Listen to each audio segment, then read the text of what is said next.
good morning, everybody. Thanks for joining us this morning. My name is Sue Downey, and I am the education chair for the International Nanny Association Board. Obviously, here comes some more. Um, get people on here, and Yeah, we're doing our best. It's Saturday morning. well, I know. Well, it's earlier for you too. I should have, because you're on Central Time, right, Olivia? I am Yep. 10 Small. a.m., but 10 a.m. on a Saturday is a good start to my day. Well, good. This will be fun. Well, as much fun as a very serious topic can be, but we will, Well, this is the fun. yeah, this is the more hopeful of the. So this is part two. If you are joining us and you didn't get a chance, part one is up on our YouTube channel, or you can message me and I can send you the link to the recording. It's going to be up for a few months, but then um, it will move on to other content. So make sure you go back and sort of get the history and context.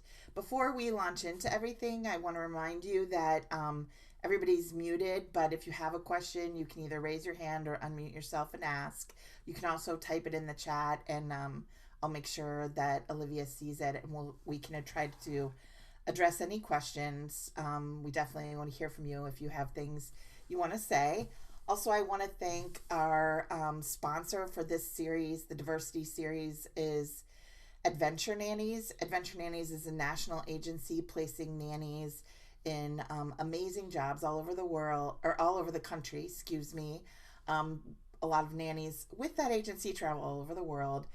If you're looking for a position right now, you should definitely check them out. And even if you're not, they have continuing ed options, workshops online, as well as a great social media presence that they share all kinds of information. They're a progressive agency and believe in supporting nannies, and very amazing group of people. So definitely give them a shout out and say thanks for sponsoring this. So, Olivia, I'm going to turn it over to you. I'm going to make you a host, which I forgot to do until just now. Also, if you don't mind, just in case there are people who haven't heard the first one, just telling us a little bit about yourself to get started.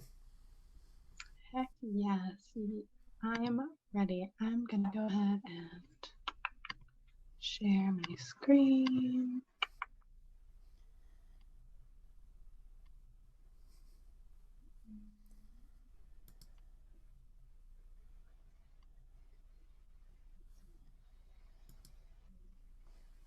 So yeah, I will start from the beginning actually. Beautiful. Okay, so welcome back everyone. Glad that we're here. Hope you're having a good Saturday morning thus far. I am doing part two today, but we're going to do a little recap first. So my name is Olivia Samples. I'm a holistic doula, lactation counselor, yoga teacher, childbirth ed teacher, person. I founded Kismet Doula Services, and I've been doing that almost 3 years. I live in Iowa, and yeah, this is my presentation about Black maternal health, and we're just talking a little bit today is going to be the hopeful side, but we'll review the context that we did. So the first one that we did was context and our current reality. Make sure everyone's in who's in the waiting room. Okay. And I ground all of my doula services and like my advocacy work for Black maternal health in reproductive justice. Reproductive justice is an international human rights framework. And I really love applying this lens to my work because I think it has a really holistic view of what we're talking about when we talk about Black maternal health or reproductive justice issues. So the first tenet of reproductive justice is the right to have children. The second is the right not to have children. And the third is the right to parent the children we have in safe and sustainable communities. There's also an additional one, which is the right to bodily autonomy. And so we talked about last time the kind of the history on the left, and then on the right, our current reality as it relates to this first tenet of reproductive justice, the right to have children.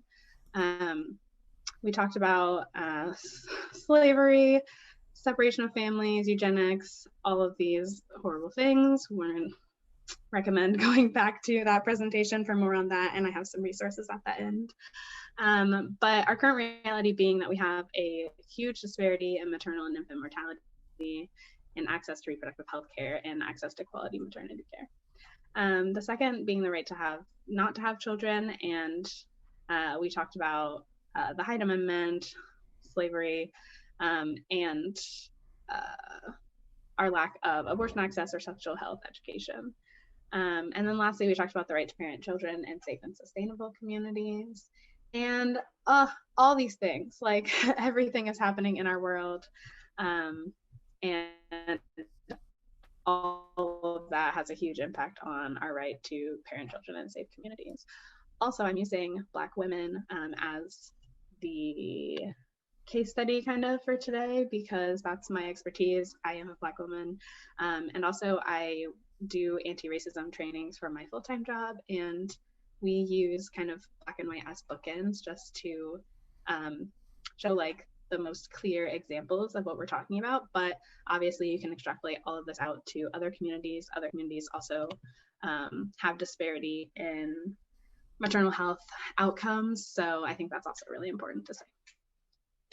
We also talked about our current context being these things. So on the left, Kamala Harris and other senators and representatives are introducing the Black Maternal Health Omnibus Act, which was passed in Congress last year. And then this is a photo from the things that we had over the summer.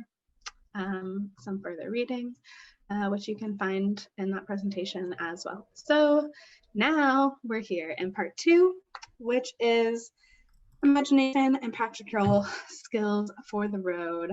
Like, where do we go from here? So I just said slavery, all these horrible things. This sucks. I think the first thing that is important to recognize about like this work about like looking into Black maternal health issues or even just issues of like racism, this sucks. Like no one wants to be dealing with this. It harms a lot of people. Witnessing like violence and inequity, like it sucks. I think it's okay to sit in like, this is really overwhelming. I know after my presentation last month, I took a nap. I was like, wow, this is so overwhelming. So many, negative statistics. I think we can really get like stuck in just the suck of it. But the presentation that I'm doing today, we're going to be on the more hopeful side, thinking about like, what do we want for ourselves? I think in moving beyond like the disparity and the history, we also have space to dream and think about what we really do want in our maternal health landscape, but also just for like children in our communities, which is something that we all care about, right? The first step to that, I think, is thinking about how we got to this point. So this is a cycle of racist oppression, basically describes how we learn racism and how it's perpetuated. This comes from the Dismantling Racism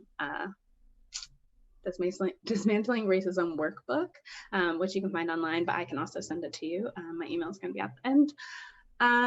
And I think it's really important to talk about how we perpetuate racism or how all of these things are allowed to continue, right? So we've seen last presentation, all of this history, and how is that all allowed to continue and how is it affecting where we're at right now? So the first is learning racism.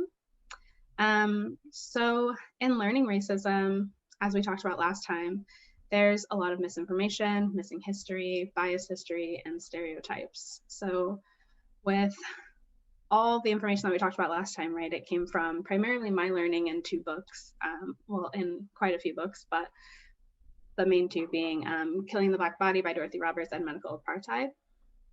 And it's not something that I learned in my K-12 education, and it's also not something I learned in my college education, something that I like continuously sought out, as most information about like slavery or medical misuse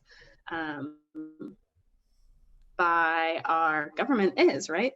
And so when we're thinking about how we learn racism, there's a lot of stuff that's missing. There's a lot of stuff that's biased.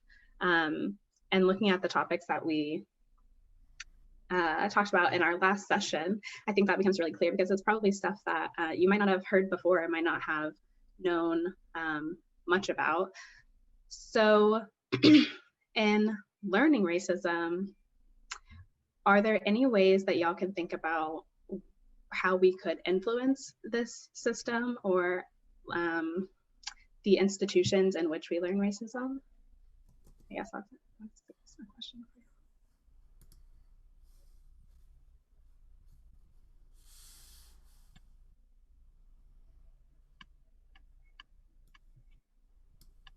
Okay. A lot of us face racism during our jobs every day. I know for me, it was when I never experienced it with any of my families that I work with, but in the building where I worked, I would never forget the day when Trump was announced president, and I was walking out, and it was referred to me, I need to get my Black ASS out the building, go back to my country where I came from, you know. Like some of my friends, they literally have to be mindful when they're in the suburbs to always have their IDs on them, just to the fear of being stopped by police, you know. So that is the only place I've ever really experienced it, not so much with my employers that I worked with.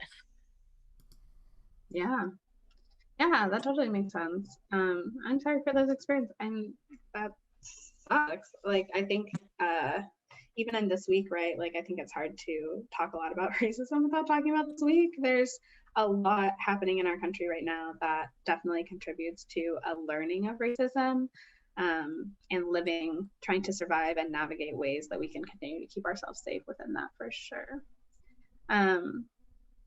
Another major point in learning racism, I think, is like in what y'all are doing right now, right? Like taking yourself into spaces where you're learning like the missing history or revising biased history, or even like undoing stereotypes that you might have had before we started having this discussion, right? So that's also a way that we can impact the learning that we're taking in and seeking out. So the next part is like socialization. So if you see on the in the cycle here, there's socialization. So basically the ways that we interact with other people and in community, which moves into moving our learning into reinforcing. So we're also going from sort of a individual learning to reinforcing, which is really communal and social, right? So in reinforcing racism for people of color, well, for both people of color and for white people, we're having experiences in racist institutions. So like you were just saying about your job, right? Having these experiences of racism reinforces the idea of racism and forces you to continue surviving, which moves your energy towards survival instead of towards growth, right? And then we have white supremacist culture. So white supremacy is being upheld. And then that also leads into thinking about like what we talked about in our last session of like eugenics and the ways that even within institutions, we uphold whiteness. And then in personal interactions. So in our day-to-day interactions with people, like if someone has a stereotype against you or commits violence against you, all of these personal interactions that we're having that reinforce like racist structure, right? And I think in reinforcing racism, there's also a lot of ways that we can all move away from reinforcing racism. So calling things out when we see them. I think in having the administration that we've had, it has become like really blatant and in uprisings that we've had this summer, people are more and more willing to call that out. And then even in your personal interactions and thinking about like what you allow to happen within your own social circles. Sorry, does someone else have anything to say? Go ahead. Okay, cool. So then in reinforcing racism, then it's internalized. In this internalization, we have for white folks colluding in racism, which is internalized white supremacy and benefiting from inequity. So when we're talking about like the Black maternal health crisis, like not being aware of the issue or is like ignorance that allows you to not have to like think about that these disparities exist. But then in doing things like this, you're allowed to learn more, which is helping you not collude in what's happening, right? So, and also internalize white supremacy that may be on some level you might have, because it's what we're being fed, right? You learned it, it was reinforced, and now at this point you're just moving through it, right? And then for people of color, we're surviving racism. So there's internalized racism, which is us starting to believe the things that we're being told about like not being as beautiful or not being as worthy of whatever. And then horizontal oppression, so some groups of color oppressing other groups of color, which is just part of survival, right? But then beyond the way that this is, and then that creates like the daily recreation of racism. So it's a whole cycle. It just kind of perpetuates itself. And that's how it's allowed to continue to exist, right? But even in y'all putting yourself in this space, right, that is dissonance, which is the path of liberation, seeking out something that doesn't confirm what we've like constantly been told, right? And dissonance is different for different groups of people. So, Sue, do you know if we have the ability to do breakout rooms? I believe that we do, yes. Not that's okay. Oh, yeah. Beautiful. Okay, so I'm gonna go through these two pieces and then I'll be ready to do that. Sweet, thank you so much. So yeah, so that's how the cycle of racism, how racism is allowed to perpetuate, how we continuously learn it, internalize it, and then put it onto other people, right? So the opposite of that, which is more what I want to talk about today, is for empowerment. So this looks different for different people when we're thinking about dissonance and moving out of that cycle of perpetuating racism. So for people of color, this is the ladder of empowerment. This comes from the same workbook.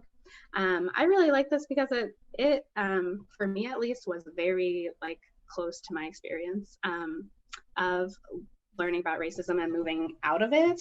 Well, maybe not moving out of it, it's like impossible to escape from, but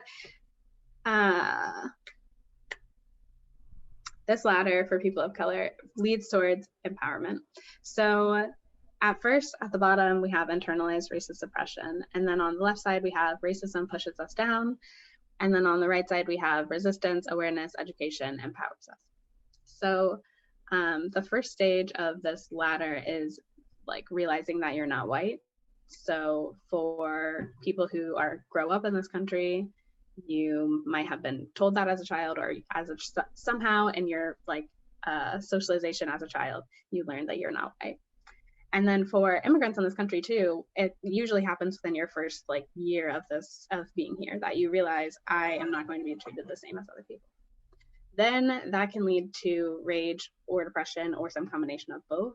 So feeling, this hopelessness, like, as I said earlier, like just this sucks and just being stuck there, or rage and like, just nowhere to put a feeling of disempowerment. Then it's exclusion and immersion. So that can look like excluding white people from your life and immersing yourself in your culture. It could be like a coming back to your culture or just reinvigorated kind of interest. And then self-awareness and investigation. So continuing to learn more about yourself and investigate the messages that you've heard. Then challenging. So challenging like racist beliefs or ideologies, which moves into collective action, coming into community for change. And then community of resistance. So then you have like a broader community that you're with that's moving towards change, which is empowering. So that's what it can look like for people of color. Do any people of color feel like that you resonate with any part of this ladder? Does this seem like something you might have seen in other people?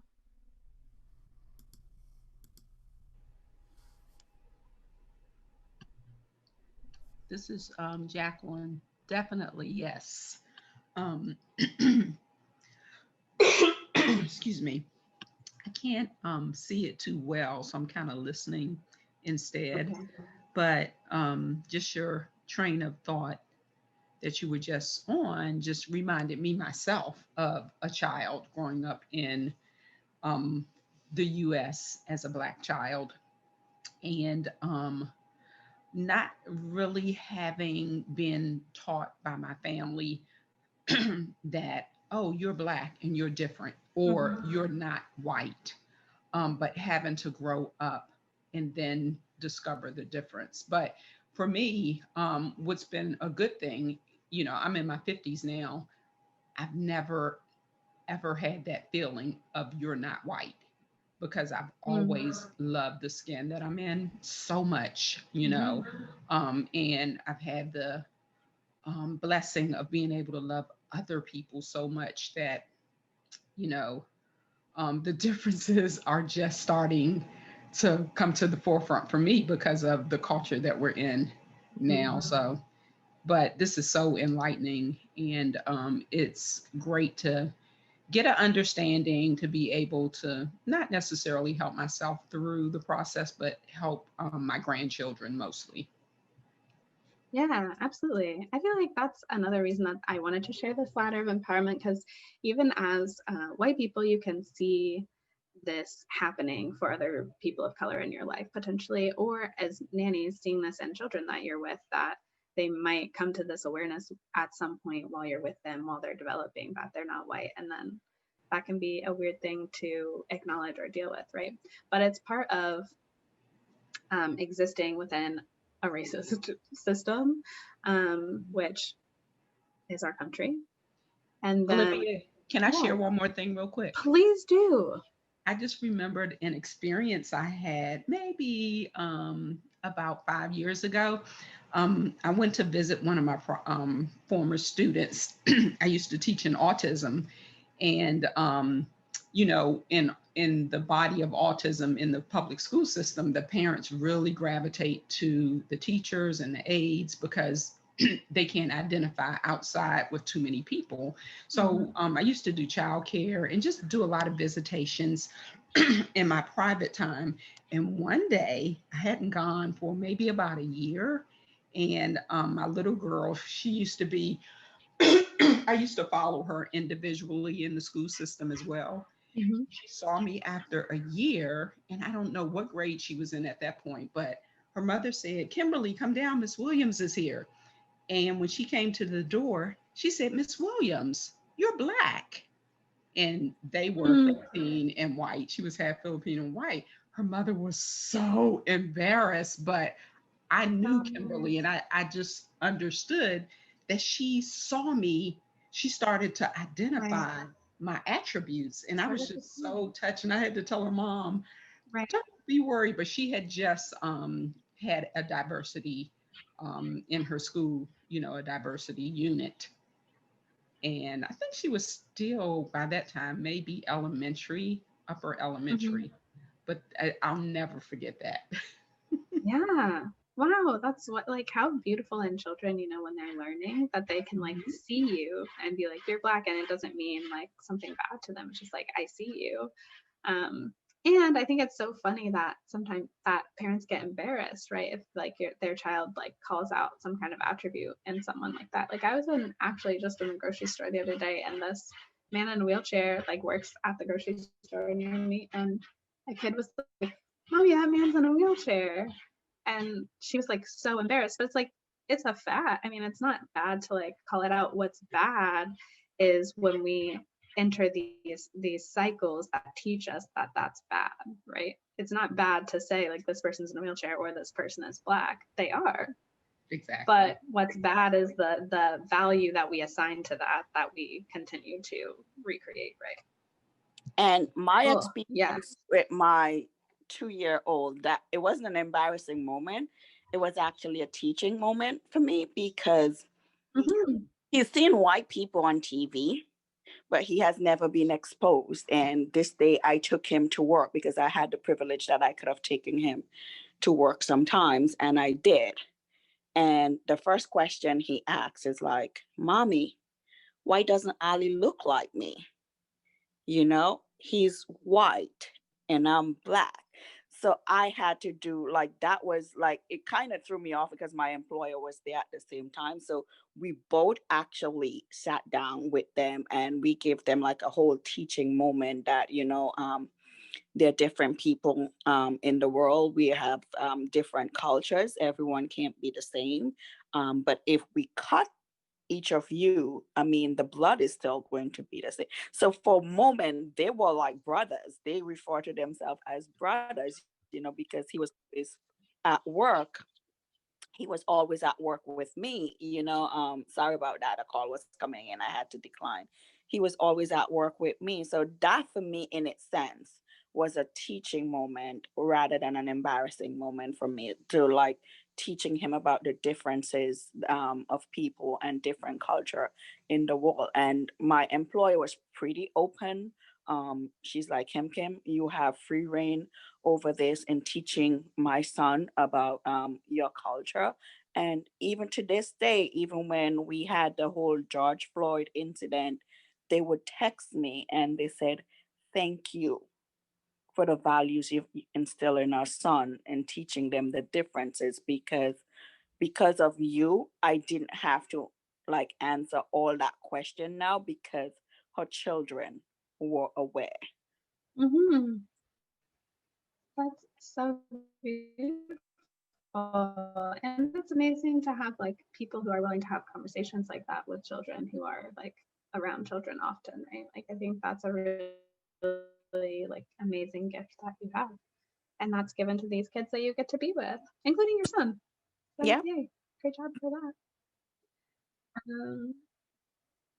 Okay, so this is what it looks like for people of color, right? So next, I wanted to put some resources, but we're going to come back into breakout groups, so I'm not dismissing you yet. But what resources have y'all found helpful on this journey that you've been on, if that latter kind of resonates with you, or as you've like been learning about racism, existing with racism, what resources have been helpful for y'all, people of color?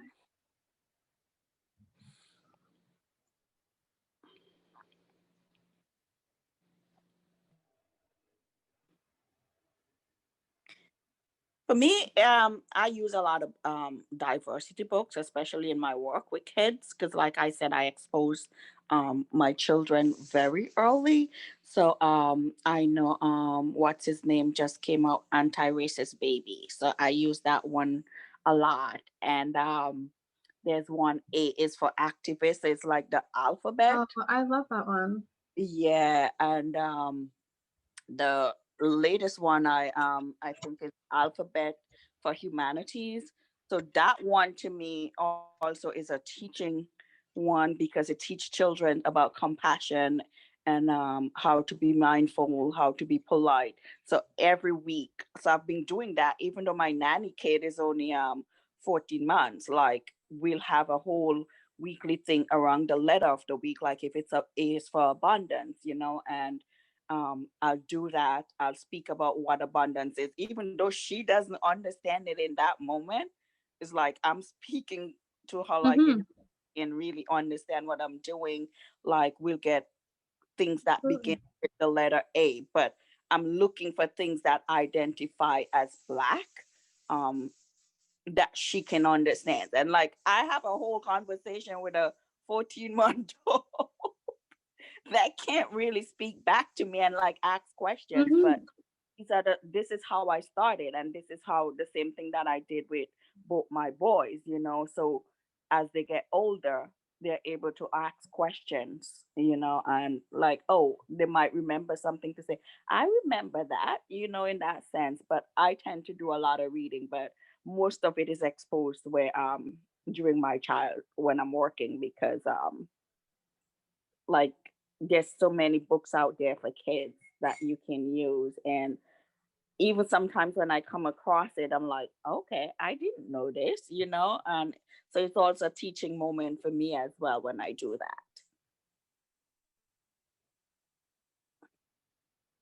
2 books that you said, Anti-Racist Baby and A is for Activists. Was there one more that you said? I'll throw it in the chat. And the other one is Alphabet for Humanities. Oh, and Celine put in the chat, Hate Hurts, How Children Learn and Unlearn Prejudice. Old but relevant book with amazing examples and tips for every age and stage. Amazing. Love some resources. Thank you so much for that, Celine. So other resources just for people of color, like for yourselves in your lives, like not, yeah, is, and this internalized racism inventory, if you just Google that, that should come up. I think it's good to think about the ways that we have like internalized things, or maybe the beliefs that we have about other groups other than our own. The second is the nap ministry. I love the nap ministry. It's all about telling people of color to rest and take naps and be well. And then the last one was affirmation and immersion. So I think doing any kind of anti-racism work in community is really important, like for people of color and for white people, because it's affirming, it affirms your culture, your beliefs, the experiences that you're having, and also being able to immerse yourself in your culture and other cultures, and people who are similar and different than you, who are affirming of your humanity. Those are my resources, but we'll come back to those too. So for white people, dissonance, I think looks differently than it does for people of color, where people of color are striving for empowerment. For white people, we're just like decentering whiteness. So this is a pyramid of white supremacy. I think it's a really helpful graphic to look at. I can send it out too if that's helpful, but if you Google it, it will come up. And basically I really like it because in a pyramid, the blocks on the bottom are the most important. So the things that are seemingly really minute, the things on this pyramid that are indifferent, so like politics doesn't affect me, or remaining apolitical, like avoiding confrontation with racist family members, things like that, that are seemingly benign, are really important to upholding this whole structure. This week in the news, I know we've all seen a lot of violence, which is towards the top, like neo-Nazis using the N-word, Confederate flags, burning crosses, even calls for violence that have gotten our president kicked off Twitter. So I think it's really important to look at the pyramid and think about the things that are at the bottom, because the things at the bottom, a lot of us, you know, even if we made a call for violence, it's not going to erupt in, you know, people storming the Capitol, right? So we do not have power as individuals to affect a lot of the things that are at the top. But we do have the power individually to affect almost all the things that are at the bottom, like taking an active role in politics or in voting at the least, right? Not having participating in tokenism, or saying like, but I have a Black friend, things like this. There's a lot of things at the bottom that we can just, if you are able to decenter whiteness, we can, you know, begin to affect this pyramid. Does anyone have any thoughts or anything about this pyramid before I move on? I feel like, have y'all seen this before? Something like this?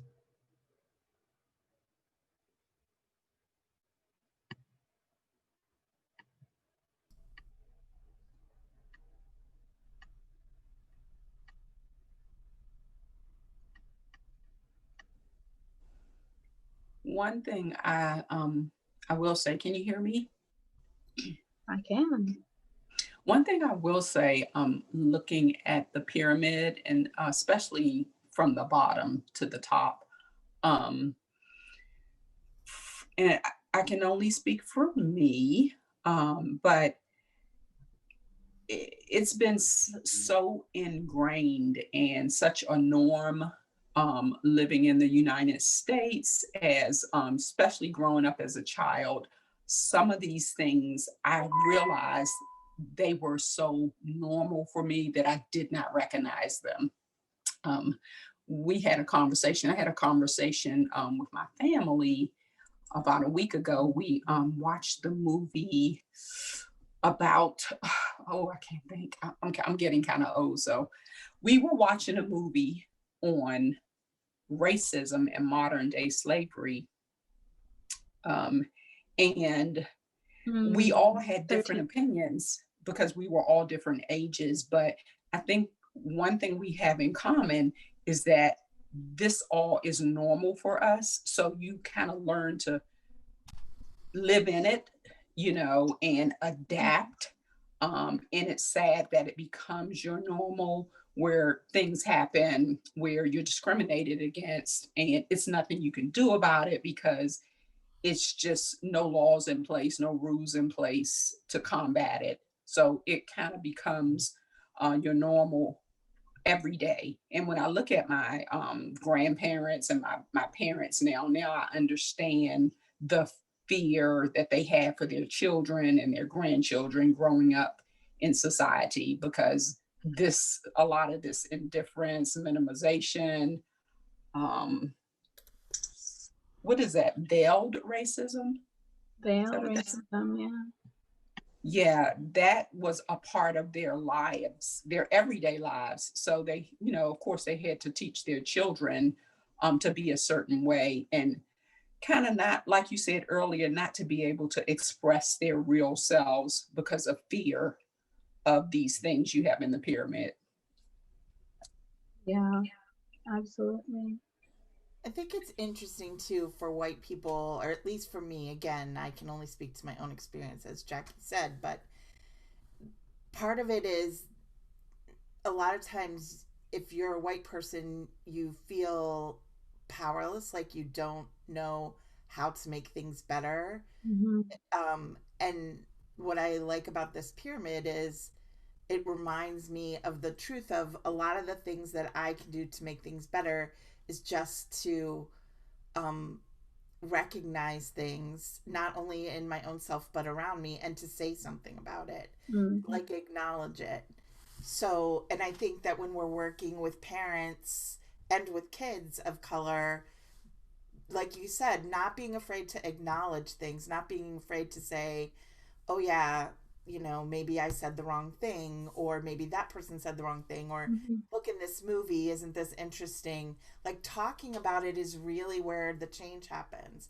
That's why it's sad to me now when I feel like everybody is at a place where they can't take it anymore, and they're like, okay, if you believe that, then just go away from me, because I'm sad, because it's the only way it will change is if we learn to talk about it and talk with each other. Yes, absolutely. That is also exactly why I love this pyramid, because it reminds us that we do have power. Like, I think looking at a lot of these things are so overwhelming. It's like this system has been in place for like 400 years. What am I supposed to do as an individual? But there's a lot of things that we can do. And I think the things that we can do that are in our power are sometimes, if a lot of people do a lot of little things, that's way more powerful, right? So, yes. Anyone else have something about the pyramid before I move on?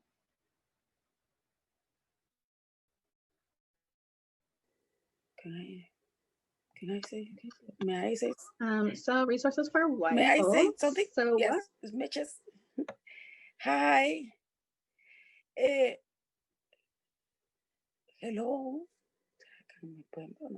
Oh, we can hear you, Mishas. Okay, sorry. I don't know. No, I never seen the put it this way as pyramid, but I really like it because it's easy to understand it, and it's easy to like to show people how it's doing it and how it affects people, and how you as an individual can do little things. Because a lot of people, maybe the majority of the people will not do genocide, but will do indifference or minimization. And then it's really like, I love it. And then it's like, you can show them okay, we can change our culture by changing ourselves, by changing how we talk to each other, just by saying hello in the morning to everyone and stuff like that. It make a difference, you know, the way you say hello and the way you say good morning and how we say thank you to everyone and stuff like that. It's those different things. Right. And then that's I like it that we are like maybe taking the pyramid, you know, step by step. We're going, it's a ladder, no? Step by step we're doing it. And then it's like, I like it. Thank you for putting it so clearly with this pyramid. Thank you. Yay, got that out. Okay, beautiful. So I'll share some resources that I've had, and then if y'all think of any other resources you want to share, you can put them in the chat or let me know. But I like the Invisible Knapsack by Peggy McIntosh. I feel like it's helpful for thinking about just like, I've heard before, someone has told me before that the place where you have the most privilege and the place where you can make the most impact are the same. So in this, the person says that the Invisible Knapsack basically runs through some questions that you can reflect on for yourself in your life, like how many, like, did you have more than so many books in your house growing up, or, you know, just things that you can reflect on to examine where you might have more privilege and also where you might be able to make a big impact, right? And then The Great Unlearn by Rachel Cargle. It's an Instagram and a Patreon that you can subscribe to.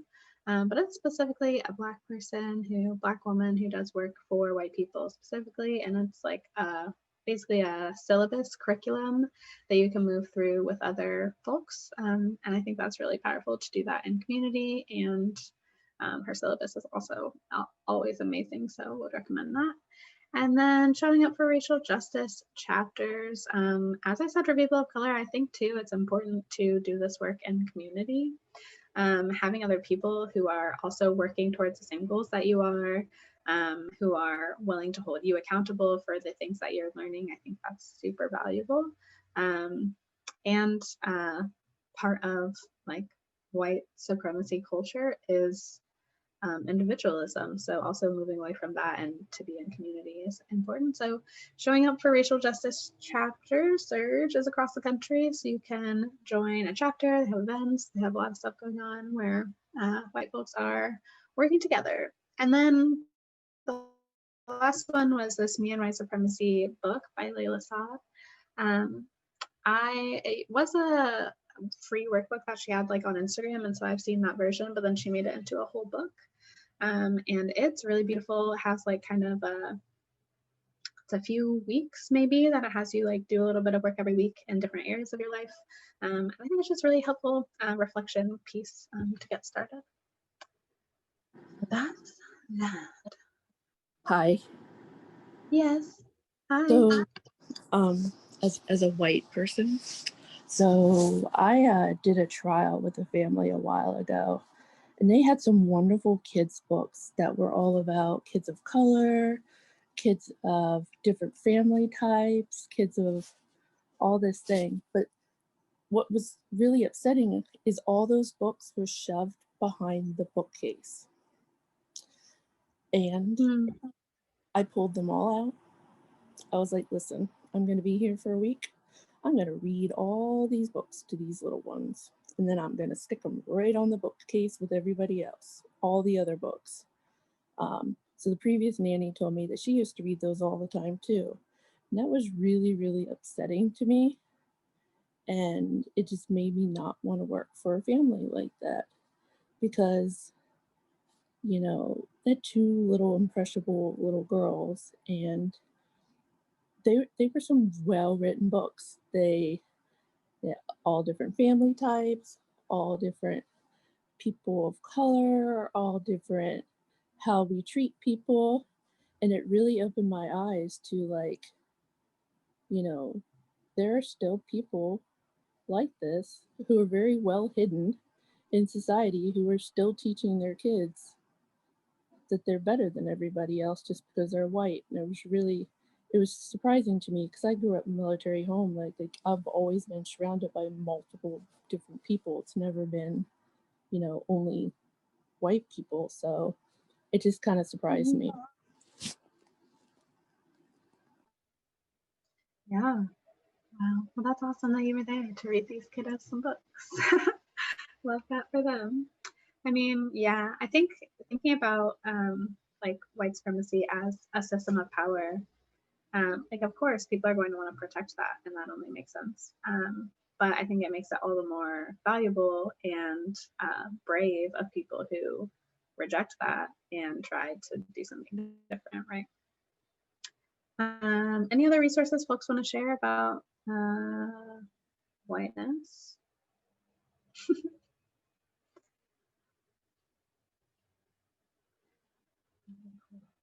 This might be the end of my slides, but I have one more thing to say.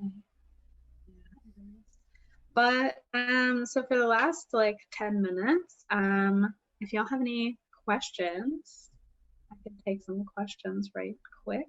But I wanted to just imagine, like, ideally, I think that it's nice to imagine like what we want, and then we can kind of work backwards from there. Like if for me and with Black maternal health, like I want a system in which no one dies. Wouldn't that be beautiful if no one died in childbirth anymore? But then like what skills do we need to attain that? So if we know that like medical racism is one of the like main factors in our current maternal health disparities, then like for one solution to that would be something like ancient song doula services, where it's all like Black women and Black midwives that support families like throughout their pregnancy, fertility, pregnancy, postpartum journey. So for being nannies, I think even as people of color being nannies or in the families that you're working with, what are some things that you would ideally love to have? Like if we didn't have to deal with disparity or racism or whatever, what would that look like ideally for y'all?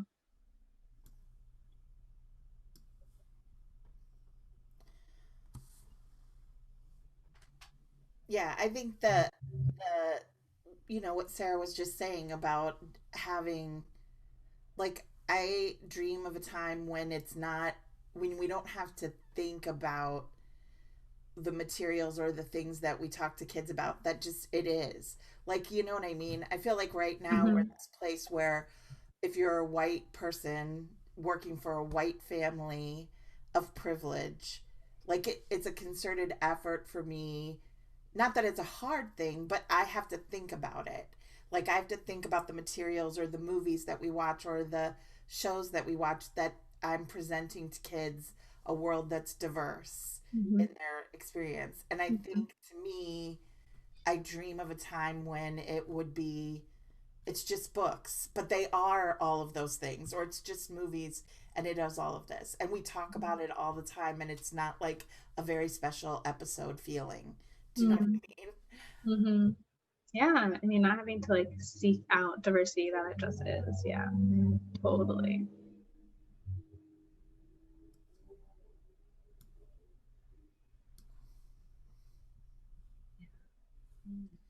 Olivia, I want you to brag a little bit about the things that you're doing before we run out of time, because okay. I think what you're doing with in Iowa specifically to sort of change your little section of the world is really amazing. And I know that there are newborn care specialists and potentially doulas who will be listening to this.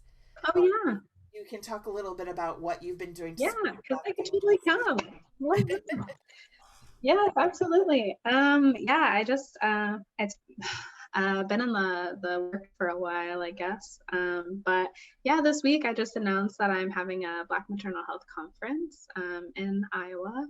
It's going to be like a local conference, as in I'm uplifting like folks in my community, but it will be online. So if you want to attend, you absolutely can. Yeah, essentially, this presentation is like very on brand and like with my soul, because I am not the person to talk about like maternal health disparities often. I'm very like joy oriented. I think there's a lot of like beautiful work happening in our communities. I want to really like uplift all of the like resilience and joy in Black people and Black parenthood and Black children.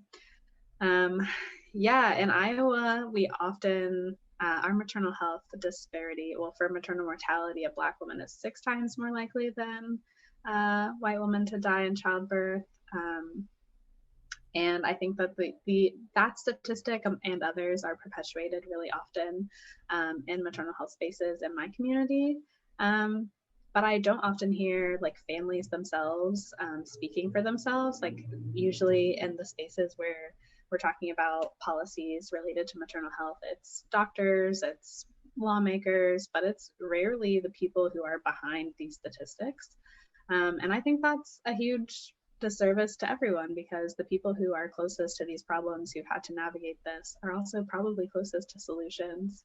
And the people who, you know, they know what they need themselves. They don't need like authorities to tell them what they need. So yeah, I'm having this conference to really uplift joyful stories, uplift good things in my community. I think it will be really great. It's going to be during Black Maternal Health Week, which is April 11th through the 17th. So there's programming every day of that week, and then the conference will be on the 17th.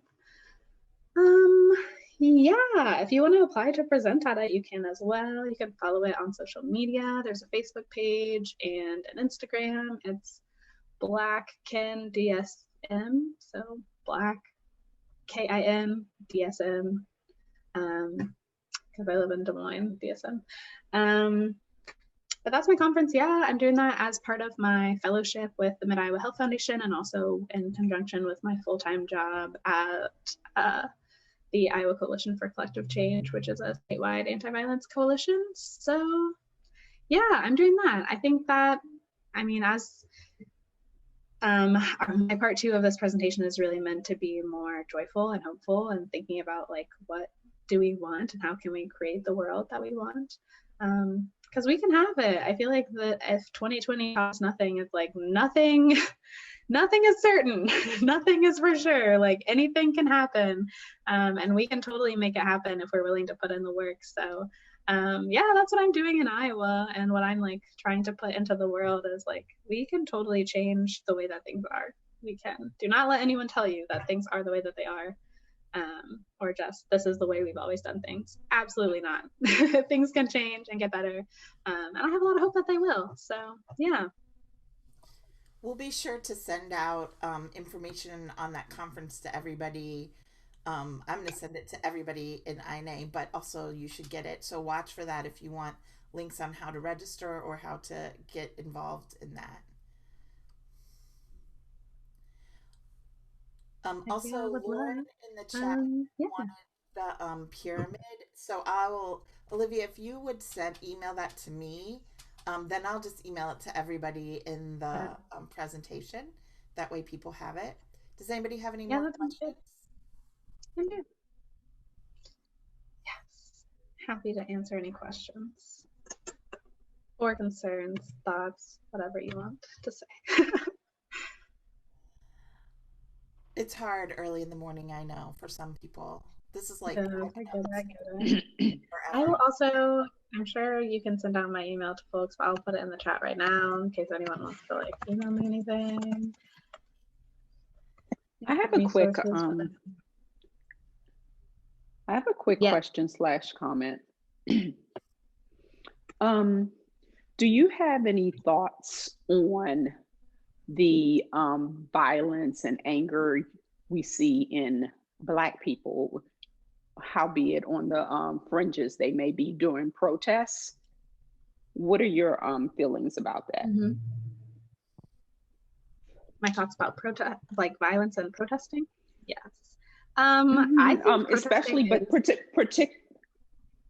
particularly with Black people, though, not with white people, not with what we just saw at the Capitol. Yeah, well, what we just saw at the Capitol is also not a protest, but that's a whole subject for a Correct. different day. But Right. protests are incredibly necessary for liberation, in my opinion. As like Assata Shakur says, no one, I'm paraphrasing, but no one in the history of the world has like won their liberation by asking for it nicely. Like if we think about white supremacy as a system of power, people are going to protect that, and they have been for 400 years. So no one is going to get, yeah, that, I feel like that's my main statement on it. You have to like be willing to put in work. And I think a lot of people, I will also say people, I think a lot of tactics are necessary to like get what you want in the end. So we have some people who like focus on policy and legislation. We have some people who protest. We have some people who like are doulas. Like there's a place for everyone's like contributions to liberation and the ending of oppression. Not everyone's lane is protesting, and that's okay. But I think protesting is incredibly necessary and valuable. Yeah. I have one opinion. And Sue, I'd like to maybe have someone come speak to us about this. I think there is a phenomenon that we don't understand when we see groups come in and they destroy property. They just do things that's not, necessary or needed for change, but they do destructive things. But there is a deeper phenomenon in those people that we really don't understand and we don't discuss. We do not discuss it, absolutely. Yeah, and I think the fact that we don't discuss it, we can't actually kind of mold and move that situation out, because there's a reason why that's happening too. And Jacqueline, it's not what we think it is. Sorry, this is Sarah. I agree with you.